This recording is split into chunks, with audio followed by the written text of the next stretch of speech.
Now presenting the Latin Bombshell. Well, her real name is Juana de Dios Castillo. She was born in Guayama, Puerto Rico on April 23rd, 1913. She is a Puerto Rican-bred performer, singer, dancer, and actress, and the first of her kind, and I mean that. She was the first Latina on Broadway. She knew she wanted to be a performer, as she quotes, "Since I was born." Her father had passed away at 5, which left her mother with 5 children. Her mother ended up marrying a family friend who was a soldier, which had the family relocate to San Juan.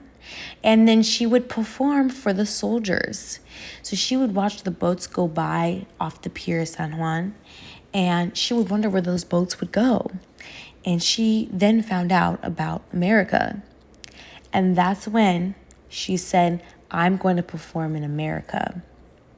And she sure did, because in 1920s, her and her family came to America on one of those boats. She ended up leaving school at a young age with an 8th grade education. But she loved performing so much that she entered a contest, earning the opportunity to record with Puerto Rican composer Pedro Flores. This led her to perform in Harlem and step into her stage name as Diosa Costello.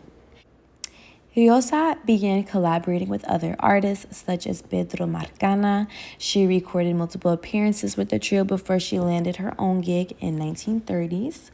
She then collaborated with Desi Arnaz.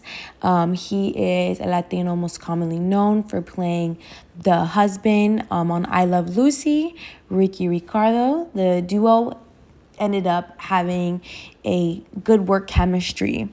Desi would lead the band with his conga drum, while Diosa danced and performed, cracked jokes, and interacted with the audience.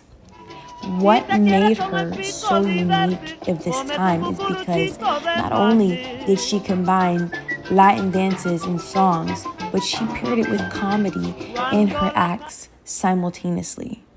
She had no classical training in her singing or dancing, yet she was able to make a substantial impact. In fact, you can find Diosa on the I Love Lucy show. She actually played a Cubana who returns with Lucy's husband in a dream.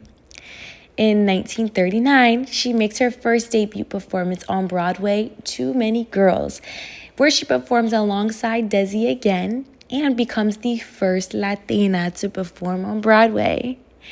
Her career in Hollywood took off at the age of 28. She used the stereotypical exotic Latina stereotype and used it to her advantage, being known as the Latin Bombshell and building a successful career. She then went on to film They Met in Argentina in 1941, The Bullfighters in 1945, Miss Sadie Thompson, and her most prominent role in the musical South Pacific in 1950s.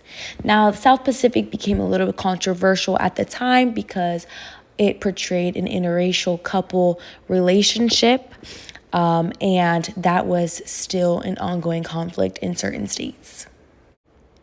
So once she came back from touring, she continued to perform, and it was more so nightclub acts, nightclubs in New York, and performing from resorts from Las Vegas to Miami Beach. Why her career was so impactful for Latinas especially is because she provided representation when we didn't have any. It was very limited. She presented the Latina heritage, the culture through the music and the choreography, creating tolerance in an industry that was dominated with white Americans. It brought more light, broader visibility for the underrepresentation that Latinas had. And it broke down barriers and continues for Latinas to pave a way for diversity and inclusion for our future.